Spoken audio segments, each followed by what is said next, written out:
And so we are recording at this point, and I'm going to turn it over to Gina. Gina, you want to kick us off?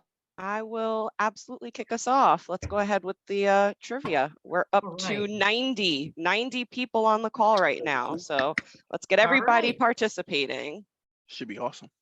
All right, question 1. What language was American Sign Language derived from? Spanish, French, or British English?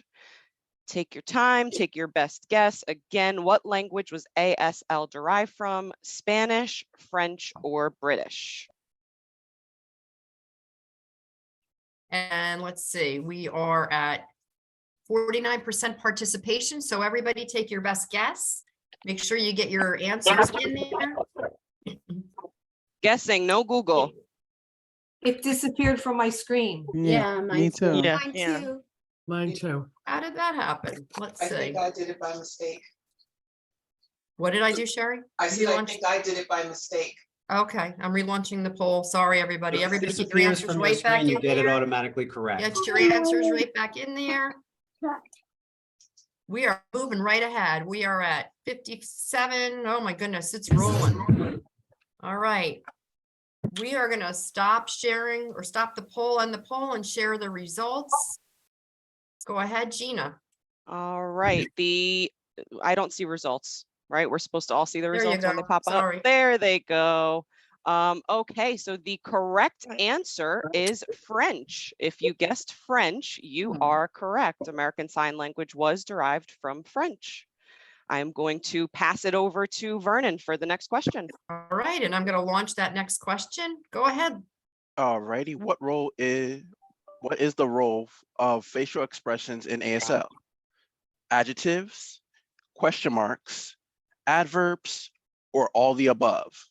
Once again, the question is, what is the role of facial marks or facial expressions in the American Sign Language? What does meaning how you think what facial expressions would do? Is it for adverbs, adjectives, question marks, or all the above? All right, we are at 75% participation. Get your last guesses in here. Remember, everybody, Just we're best learning guess. together. Yeah, exactly. That's best guess. All right, we are at, let's wait until we get to 90. We're getting close. We got 101 people out there that have put an answer in, a little bit more.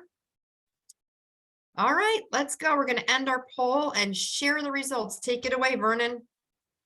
So everyone almost got it. 86% got it correct. Is all the above. It does all affect. Facial expressions do help make the pressures, makes the expression more clearer for deaf people to actually get their tone across. All right, you ready? Fantastic. Thank you so much, Vernon. And we're going to go to question number 3. All right, how would you get the attention of a deaf person? Is it hand wave, shoulder tap, light flashing, or all of the above?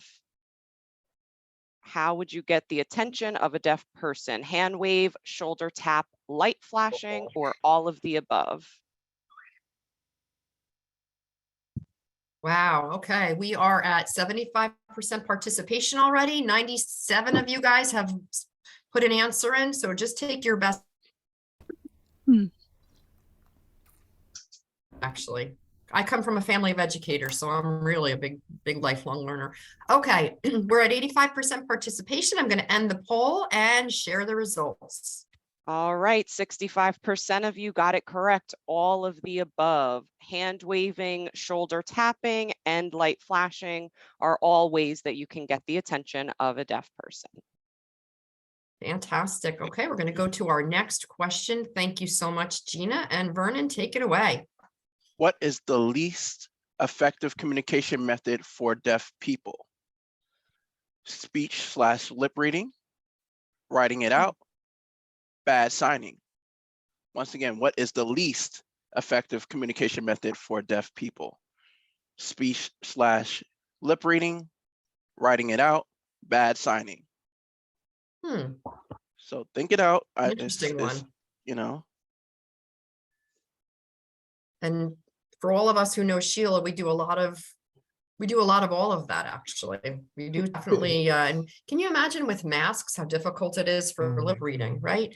Okay, we are at, again, about 85% participation. I'm gonna end the poll and share the results. Vernon, you want to take us through? So actually, it's speech / lip reading. So 30% of English can be interpreted reading, even if the best lip reader, sorry, is correct. So deaf people is harder for them to actually read lips than we think. Very interesting, and especially now with masks and all of the other challenges that we have. Interesting. Okay, let's take it away to question number 5. Gina, take us out to question number 5. All right, next question. What do people that lose their hearing want to be called? Is it deaf, hearing impaired, or loss of hearing? What do the people that lose their hearing want to be called? Is it deaf, hearing impaired, or loss of hearing?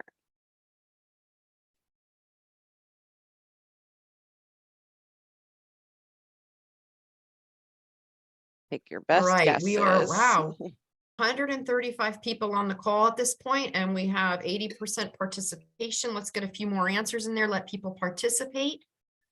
What do people who lose their hearing want to be called? Deaf, hearing impaired, or loss of hearing? And we'll end our poll. And Gina, I'm going to share those results. All right, so the correct answer is deaf. It looks like only 15% got that one correct. I can understand that. I feel like hearing impaired. I actually would like to hear a little bit, more detail on that one. I don't know if that's offensive, but I find that question to be interesting. But for those of you who did get deaf, you are correct. Okay, thank you. And I think we're going to hear more about that in the questions this morning. So let's move on to question number 6. Vernon, take us through question 6, please. Which is not a type of deaf education, or best to rephrase it, where is the best type of deaf education is? Is it school for the deaf, oral education, or regular schooling? Once again, what is not a type of deaf education? The school for the deaf, oral education, or regular schooling? These trick So Not a questions. type of deaf education. So what's the best way I would say to rephrase the question is to say, what do you think is best for deaf people to learn more sign language skills and things like that? What do you think would be at the deaf for the school, oral education, or regular schooling? Okay, it's a little confusing, our question here, but that's okay. We'll work through that one. And you're going to give us a good answer. So we're at 73% participation. Take your best guess. Even though there may be an answer that's not correct, we're still all learning together. It's all good. All right, I'm going to end the poll, and Vernon, I'm going to share those results. So the 28% who said regular schooling, that is actually the correct answer. So regular schooling is not a great place to learn for deaf educators or people that are deaf. The best place for them to learn really is the school of deaf or oral education, because they can learn better for how to sign, how to verbalize what they want to say through signing. So it is actually a better place for the deaf to learn schooling, as more what the question should have said in itself. So Oh, sorry for good. those who didn't Thank really you. understand the question. Thank you so much, Vernon. All right, we're going to move to question 7. And Gina, here you go. All right, when signing directions, whose point of view should you be signing from? Is it the signers? Is it the person you are signing to, or is it the third person? So again, when giving directions, whose point of view should you be signing from? The signers, the person you're signing to, or the third person?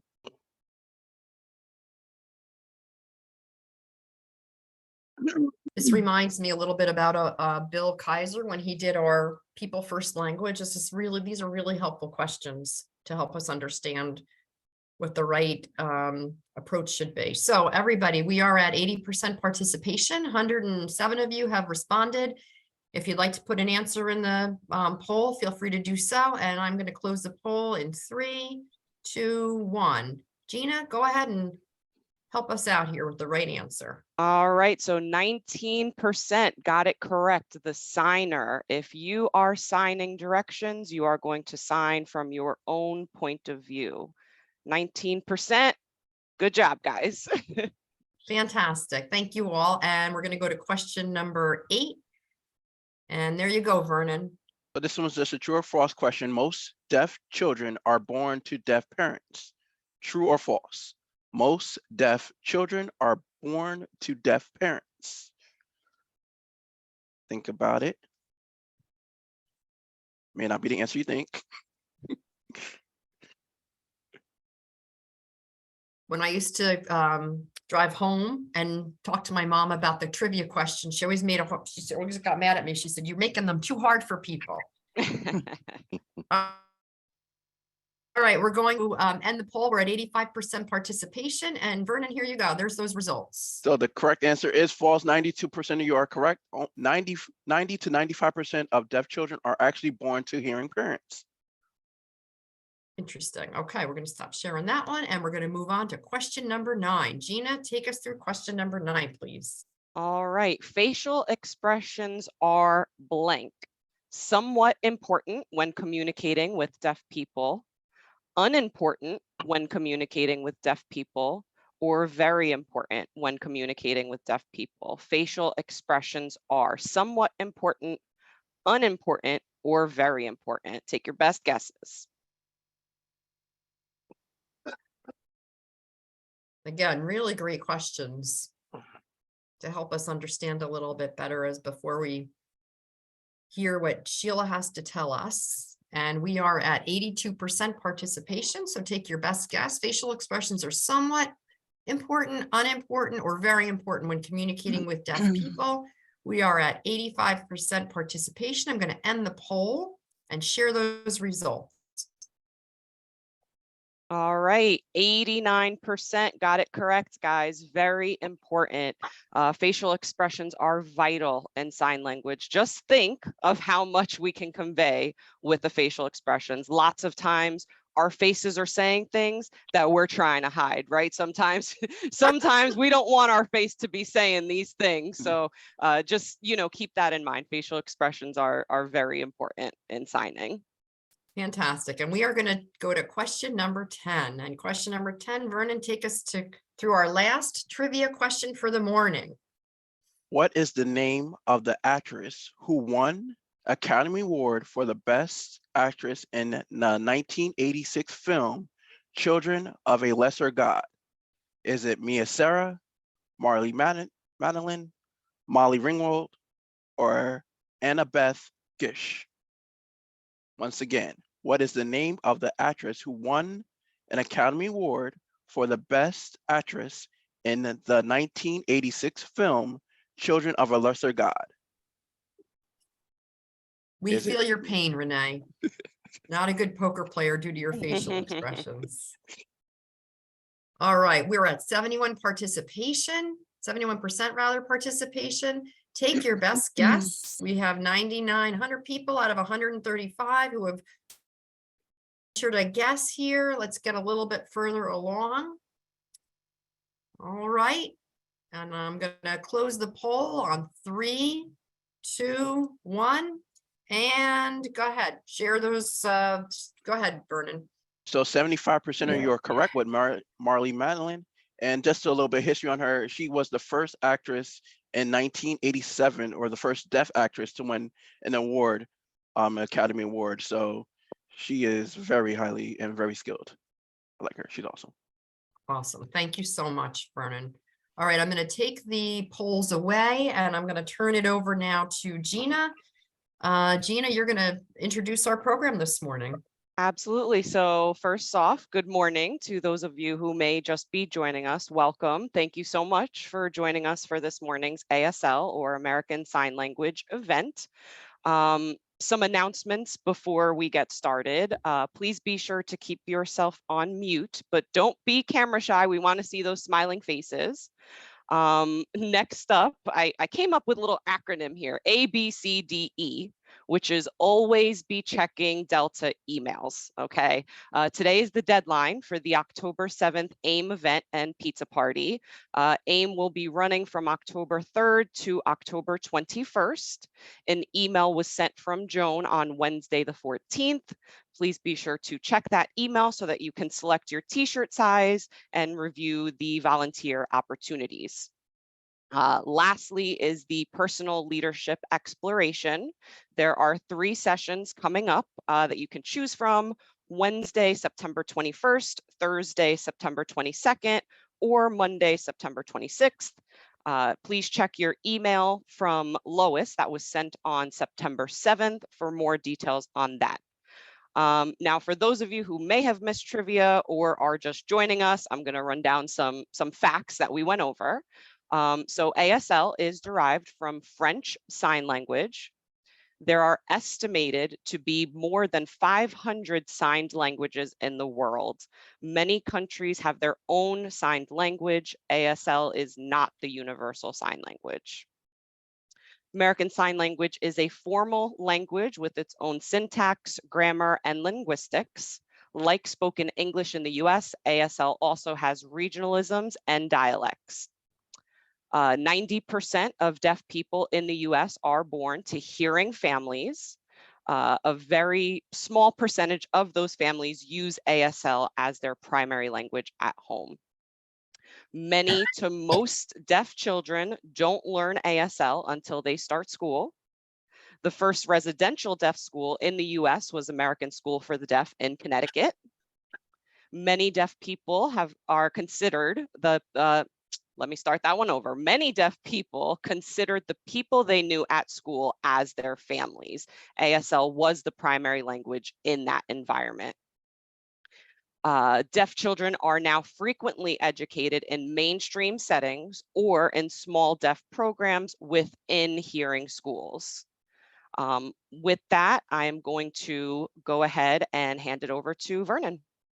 And I'm going to interrupt real quick and just remind everybody that we do have a chat room open here. So if you have questions, don't hesitate to put your questions in chat. And if we have time toward the end, we will try to get to some of these questions.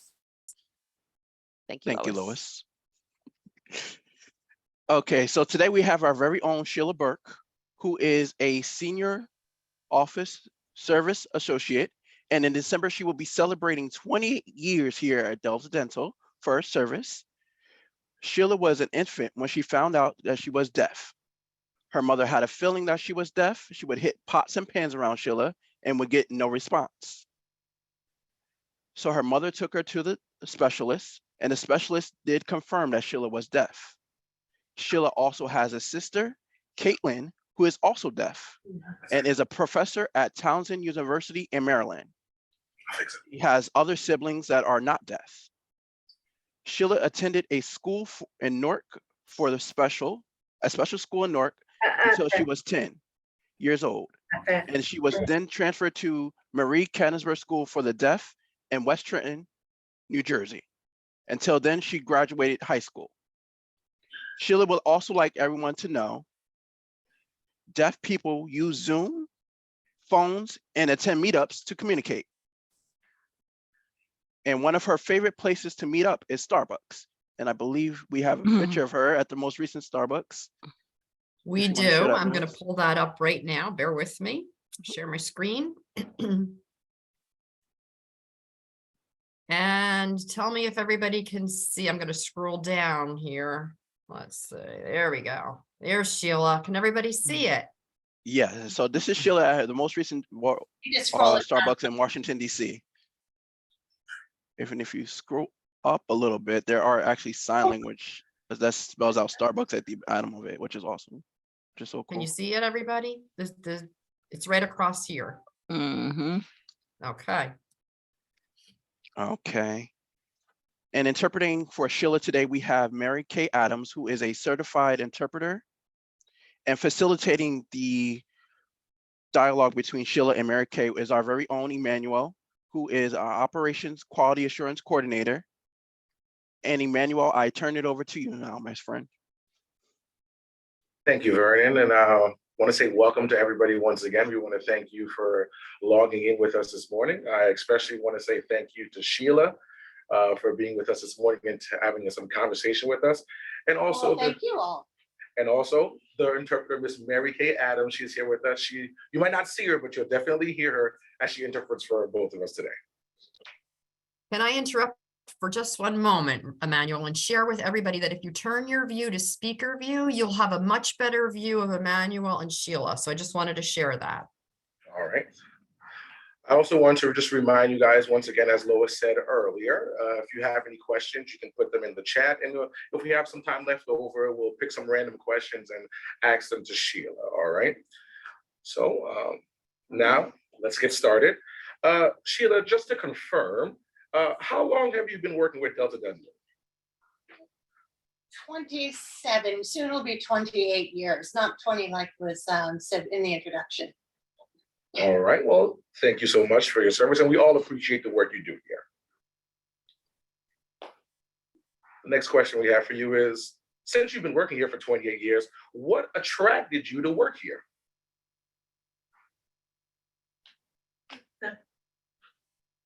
I was placed here through the Fair Lawn, a deaf program in Fair Lawn. So I was looking for a job. I've been looking for several months and they helped me find this position at Delta Dental. All right. Yeah, I was in the Fair Lawn program, as I said, so they part of their services was vocational and job services. And then I was called in for an interview. They said it was a seasonal job at first. So I did very well, and then they offered me a permanent position. That's great news. We went from 1 season to 28 years. That sounds great. That sounds great. Yeah.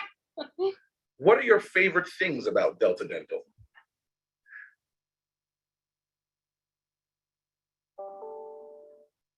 Oh, I'd have to think about that. It's a good place to work. I enjoy it here. Okay, well, is there anything you would change here? Is there anything you would like to change around here?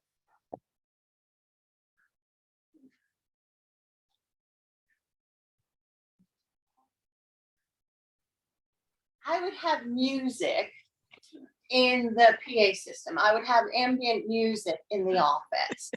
That would make it sort of interesting for me to see people respond to the music. I would like that. You might see some of us dancing. Well, no, I don't think that would be allowed. Yeah, and for me, I can't really appreciate it. I would just like to see how it affects the environment. Some deaf people actually do love DJ music because you can feel it. Okay, that's great. That's great. Well, do you have siblings? Yes. Yeah.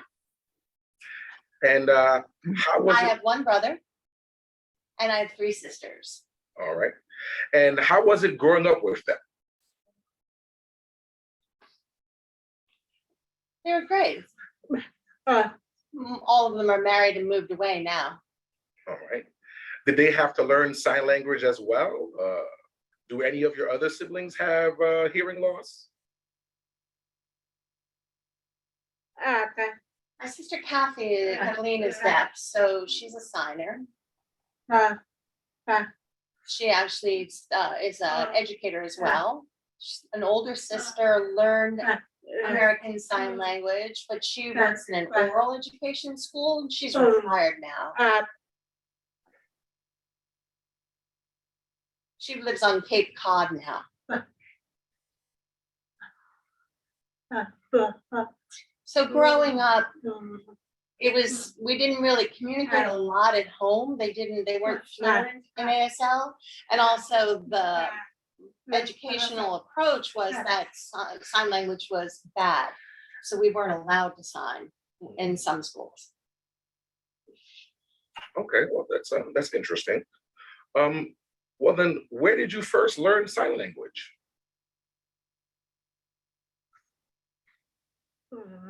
At school. At school.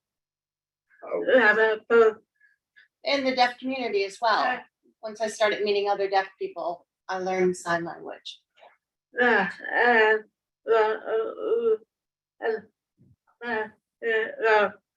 when I was at the deaf school, that's when it was my first ASL teacher. So it was a formal approach to learning the language. There's so many different educational pedagogies for deaf people. There's not one size fits all. Okay. Around what age would you say that you started getting comfortable learning the language?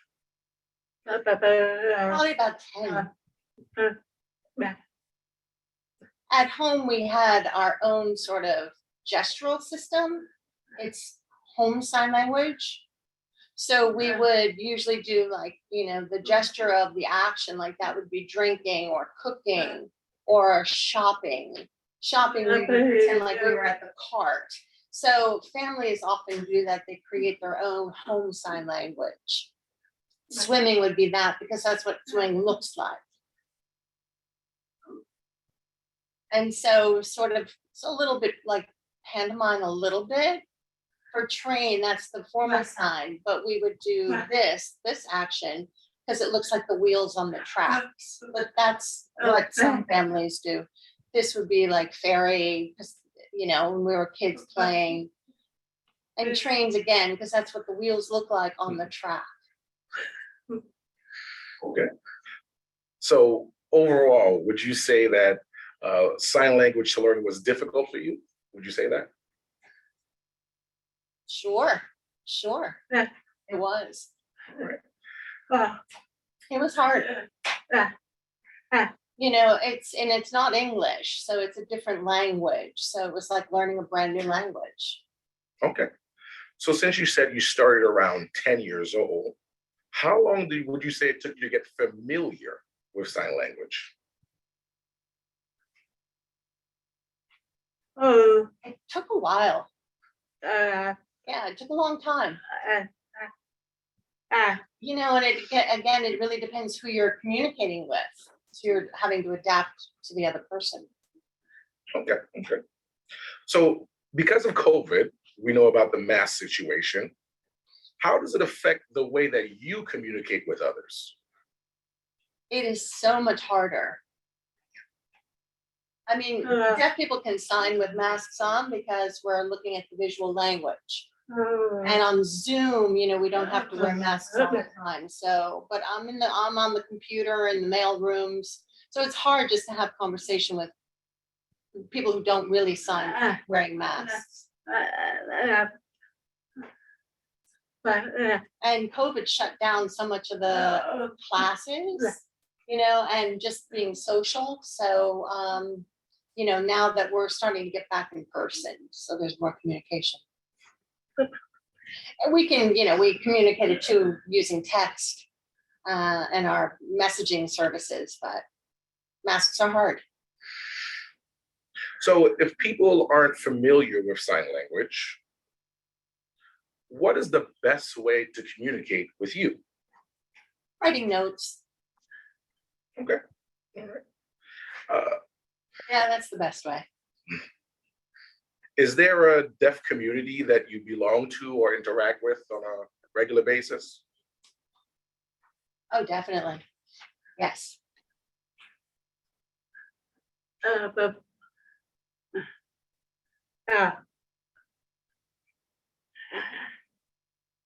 We played Dingo, which is a deaf bingo game.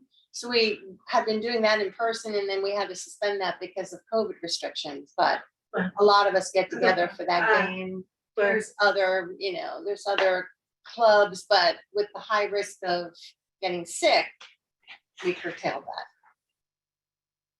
And it's sad because a lot of us then don't get to see each other. And then finally, after, a long wait, we get together and it's very exciting to see them again. Just, you understand, being at home alone all the time is boring. So having the opportunity to get out and talk to your friends and hang out is really wonderful, very exciting. I can totally understand that. I'm sure everyone can understand that. I know you just want to get back to the way things way before, and hopefully that can happen really, really soon. Yeah, hopefully. So how can your fellow associates, your coworkers, improve communications with you to help you in your job? I mean, I would ask them, you're asking me, but if they learned a little bit of sign language, that would be helpful. But All right, well, we're all here. We all got some homework to do. Learn a little bit of sign language to interact with Sheila, and then we'll make it a more pleasant atmosphere. there's books available. There's videos online, a lot of stuff on YouTube. There's definitely sign language books if you want just a little bit of reference, but the videos are really helpful because you can see the language in action. All right, that sounds good. I'll take it personally to do this job, and I know some of us will as well, to look into it a little further. Thank you. All right, so that's all the pre-questions that we have set up. Now we're going to dip into the questions that were sent in via chat, just to interact with Sheila a little bit more. And I can help you out with that, Emmanuel. The first question that I saw in chat was, how do you sign, hey, Sheila B?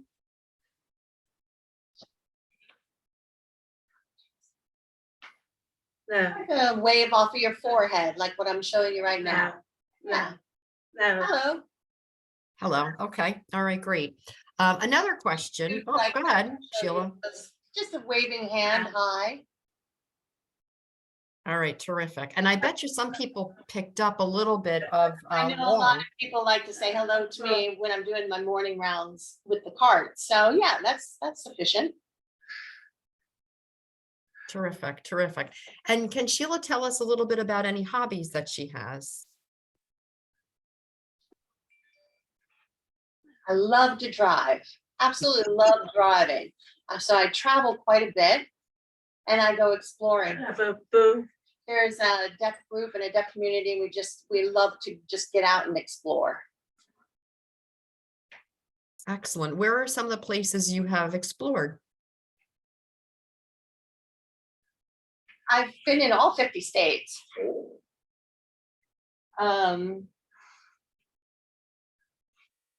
I can't even tell you what my favorites are because I've enjoyed almost all of them.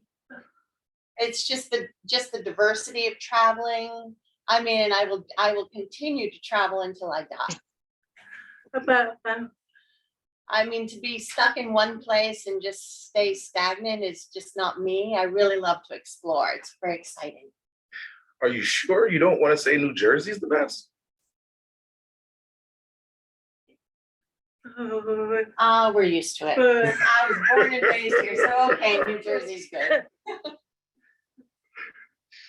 So another question that came up, are there anything, let's see, what challenges does Sheila have when she travels locally or to distant places, if any?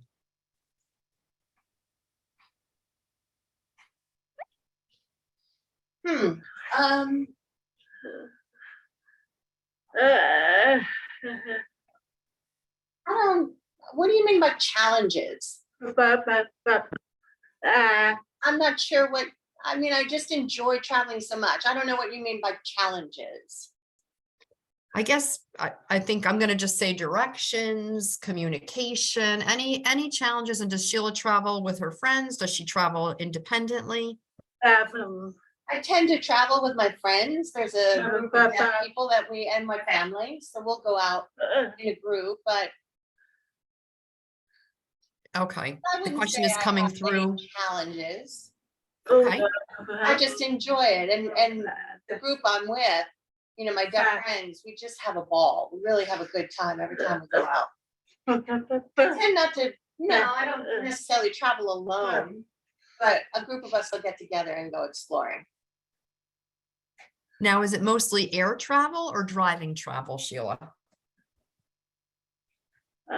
Both. Both. I mean, we haven't flown in a while, and you know, there's sometimes the air pressure can hurt, and you know, it's not always comfortable. Some of us get a little air sick. So we do both, but flying, I guess, is a little bit scarier. Yeah, and I think everybody can suffer from that air pressure and the motion as well. That's right. We all feel that way, or many of us feel that way. Is there a particular, I know Sheila said that she didn't feel that there was a state that she liked or a location she liked, but was there a particular experience she had in one of the states that really was notable to Sheila?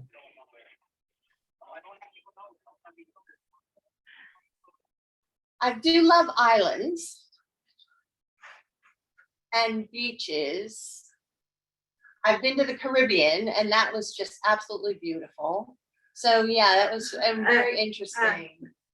There are, you know, sometimes visit an area that might be a little bit dangerous, like Colombia, for example.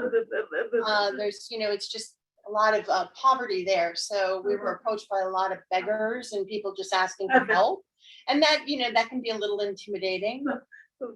But that was one, I remember that trip to Colombia, that was difficult. So I don't have great memories of that, but I do love tropical beaches. That's wonderful. And what about a cruise? Has Sheila ever been on a cruise? Oh, yes. Oh, gosh, many. I've over 20 cruises, actually. I haven't been recently because of COVID. But we're thinking about maybe planning and saving up for a cruise next year or so. I don't know that we would go back to the islands that we've already visited. We'd try to find a cruise to a place we've never been before. And has Sheila traveled internationally on cruises or in other areas? Yes, I have. Yes. What are some of the countries, Sheila, that you have visited? Oh, there's just so many. St. Thomas, Virgin Islands, that whole area in the Caribbean.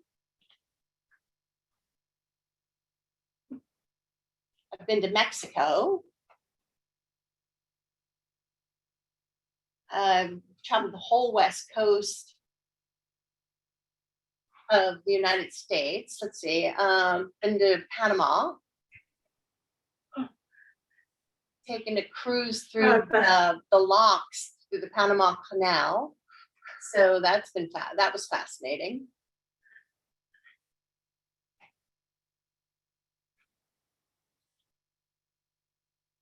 There's other islands in that vicinity. We stopped at many of them. So yeah, I've been to very many different countries.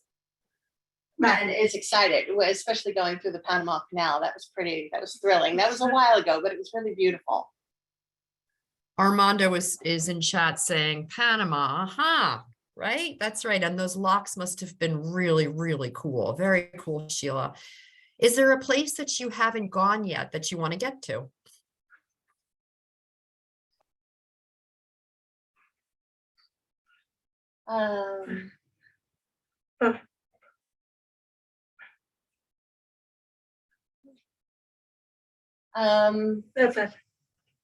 It's out west. Right.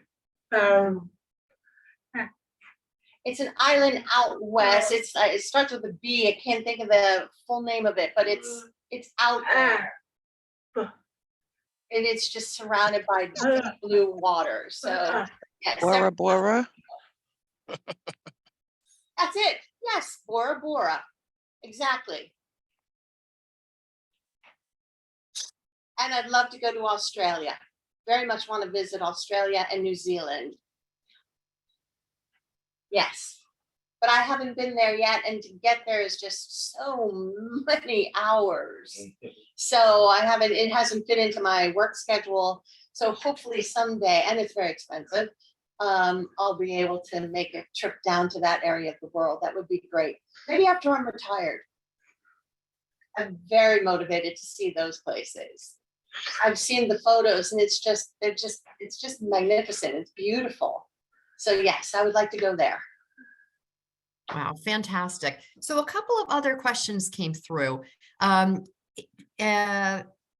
Cecily Garris. Have you ever experienced people not wanting? Like one of my favorite places that I have visited, Bermuda. Absolutely Oh. beautiful place. All right, go ahead with the question. Okay, sure. Have you ever experienced people either wanting to help you or not wanting to help you because you're deaf?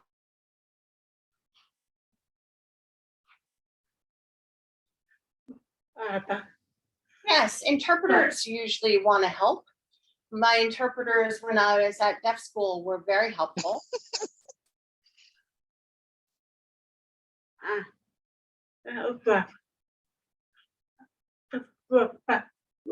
Also, I've had people volunteer to drive me places. Say, you know, to pick me up and take me shopping and things like that. So yeah, people do offer.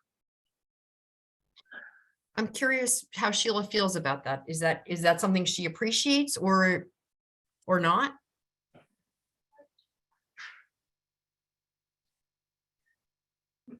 Sometimes, yeah, sometimes it crosses the boundary. I'm an independent person. I can do things on my own.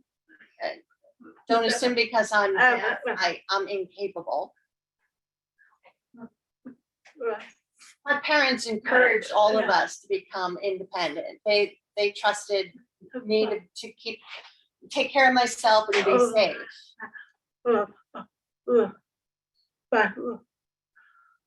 And certainly I can, my life is my own. I can do all the things that it takes to live on my own. We don't sit at home stuck because, you know, we're deaf. We get out, we function just like everybody else. Well, that's clear because of all of the amazing travel Sheila has done. Another question from the audience from Melanie Rhodes. Sheila, do you enjoy museums and the arts? I do. Some museums I do very much. I do. And usually when we go traveling, we visit certain museums, depending where we are. But yeah, I enjoy that. I mean, some art is great, some art is boring, but I find the exhibits within the museums that I like. Yeah, museums can be boring, but they can also be very interesting. Okay. All right, terrific. Are there any other things, Sheila, that you'd like to share with us about wanting to come forward and having this conversation this morning? Anything else you'd like us to know?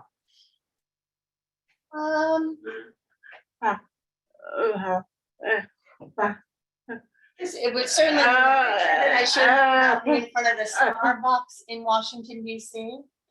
I would encourage all of you to go down to that particular store because it's like the opposite experience that you're used to. It's deaf owned. All the baristas speak sign language. So communication for us is very, very easy. They have to write notes for the hearing people. It's almost like an opposite experience of going for the Starbucks that you go to here and how I feel in those Starbucks. So I encourage you to go check that place out next time you're in DC. I mean, I was so excited to visit that particular store. I'm very proud of them for running. It's near Gallaudet. And just, you can see deaf pride on display and how in the deaf community, we can do anything. It's just, given the language barrier, it would be fun for you to experience what that language barrier feels like. And for those people, Really great experience. And I think it would just really, like I said, help you kind of like walk in my shoes. You know, that expression of changing places with somebody so that you understand, like if I go into a store and everybody's just speaking and no one knows my language, what that feels like if I go in to visit that DC Starbucks. that is very insightful, really insightful. And thank you, Sheila. For those people who are not familiar with Gallaudet College, can you tell a little bit about Gallaudet College?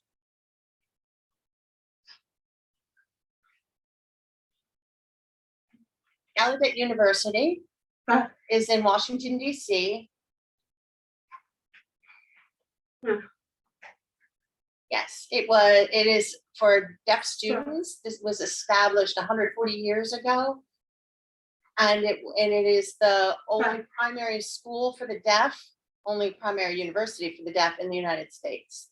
I did not attend Gallaudet, but I visit there.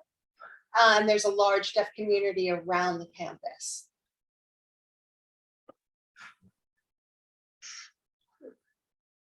They've been doing a lot of renovating in the neighborhood where Gallaudet is. It had gotten run down. So there's been a lot of redevelopment and reconstruction. So now it's really kind of beautiful. Or some of us were a little cautious about walking in the neighborhood, but now it's really become quite beautiful and safer. I love it there. It's very different from just a few years ago, 40 years ago particularly. It was very, very different. That's wonderful. That's wonderful. Okay, so everybody, Sheila, we're very thankful for you stepping up. I know you and I talked about this a year or so ago, about getting together and having this conversation. Thank you so much for your courage and for sharing your information with us, and for taking us through what the for you and so much about your travel, which is incredibly fascinating. Really fascinating. I'm going to go ahead and put a survey in our chat. I'm going to ask everybody while you have a moment here. It's a 2-minute survey to let us know what you thought of the program this morning. But I also want to turn it back over to Gina. But before I do that, big thanks to Sheila, to Emmanuel, to Fonda, to Vernon, and to Gina. For the work that you guys did this morning, and to Sherry as well, for the work that you guys did putting the program together. You did a phenomenal job. And Sheila, really fantastic interview this morning. We're so grateful for the time that you spent with us. Thank you. Gina? Thank you, Lois. And I'm just going to go ahead and piggyback and pretty much repeat everything that you just said on, on behalf of the entire Diversity Council. We thank you all for taking time this morning and joining us. I know a lot of you have been to a bunch of events in the past. I do see some new faces, so I'm sure that we've got some folks who this is your first Diversity Council experience. So special shout out to you all. We hope that we've met your expectations here today. As Lois said, the survey link is in the chat, so please take a moment to provide your feedback, and just always feel free to reach out to any one of us. I'm sure Mary Kay, you can relay this to Sheila as well, that if anybody has questions, I would imagine that Sheila would be willing to answer those questions. I know there were some questions that we didn't get to, so reach out to anybody on Diversity Council, reach out to Sheila.